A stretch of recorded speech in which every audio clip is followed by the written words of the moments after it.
Hello everyone, and welcome to ROKStudios. I'm Stan Miller. I'm the PR and Analyst Relations Manager for Rockwell Automation in the EMEA region, and I'm joined by Dermot Carragher. He is the Director at ControlSoft Automation Systems. Dermot, welcome to the show. Thank you, Stan. Delighted to be here. I really appreciate the experience. Let's get into it. So we're here to talk about how collaboration enables both growth and flexibility.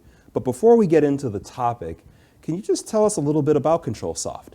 Certainly, yes. We were established in 2007 from a group of engineers from different industry sectors.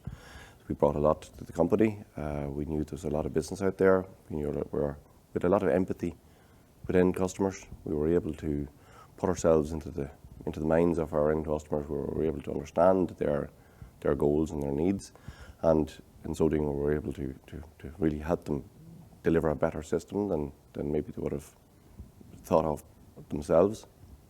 So, across a broad range of industries, from pharmaceutical, life sciences, food and beverage, water, wastewater, construction materials, it goes on and on. So we're very broad, and the experience that we get from these different industries can cross-pollinate into other industries, and we always bring something new to the end customer, which I think puts us in a very special position. Well, and I have to say, I've had the pleasure of chatting with system integrators, including gold level system integrators like yourselves. You're so close to customers in understanding their challenges, understanding their needs, and coming up with the right solution. Mm-hmm. I'm really looking forward to this conversation, so let's get right to it. First question I'd love to ask you is, how should manufacturers look to approach the transformation challenges that they're facing? Well, the transformation challenges, there's a lot of technology is available, and it offers a lot of features, a lot of different specific solutions. And if you pick one particular product line, it offers one particular technology improvement.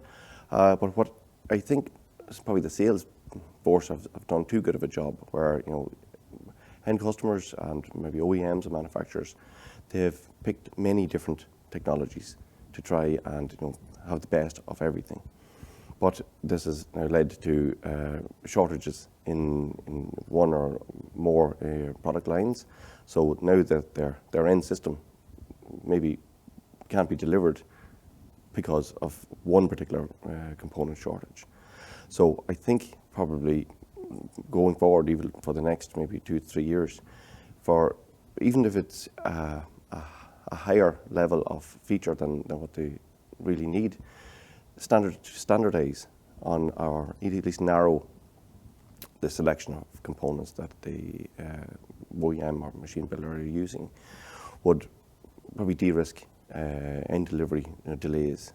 So, if a company knows that they're going to make 25 machines over the next year, then they can see forward plan and forward order with a narrower selection of components. And at least if there's maybe a small shortage in one, they can maybe borrow out of another product and complement that. So I think standardization and narrowing the complexity is probably one assist to transformation. That makes perfect sense. And I mean, just to kind of pick up on what you just said, when it comes to figuring the right approach, what role does forecasting and scheduling play in uncovering and ensuring the right solution? Mm-hmm. Well, collaboration with the manufacturer of the Rockwell Automation, with their supply chain team. There's a massive amount of data and statistics, and they've got a mammoth task in regular supply chain with all these extra disturbances that have been happening over the last number of years.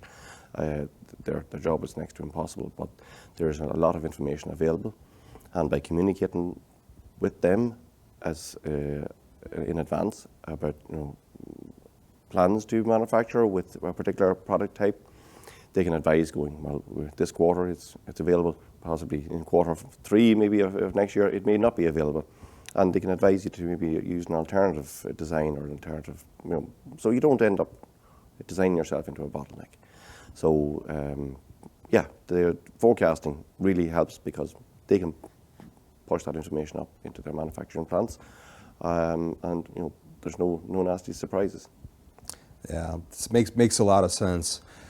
Let's talk about expertise. Saying literally, when I hear system integrator, one of the first words that comes to mind is expertise, right? So when we think about that, how manufacturers, how does leveraging external expertise, how can that accelerate a digital transformation journey? Good question. So ideally, everybody would like to do everything in-house. You want to have your own design team, your own electrical department, your own emulation and all that. But, there's also a skills shortage. So, if you're going to get on a journey to try and maybe migrate from a purely mechanical-based machine into a more motion and more automated and digital technology transformation, but then you have to skill up and tool up and invest in licenses and invest in training. You're asking for another year of delay on that transformation journey. Reach out to your account managers, to your local sales team inside Rockwell. They'll put you in touch with other parties who have already the skills and the software and the license and the experience. They can help you. They can bring you closer to your end goal in weeks, not years. So I think greater collaboration. And everybody that we deal with is busy. Everybody needs more staff. Everybody's growing. Everybody's scaling. So you're trying to compete with staffing and training. It's too difficult. It's too much to ask. Just break off some of your workload, share it out, and it gets you there faster and quicker. And you're not making the same mistakes that other people have made in the past. The expertise is there. The skills are there. Just use it. That's really good perspective, honestly. And you've touched on this, right? But let's just maybe dig a little bit deeper. I mean, you mentioning ecosystem, finding the right partners.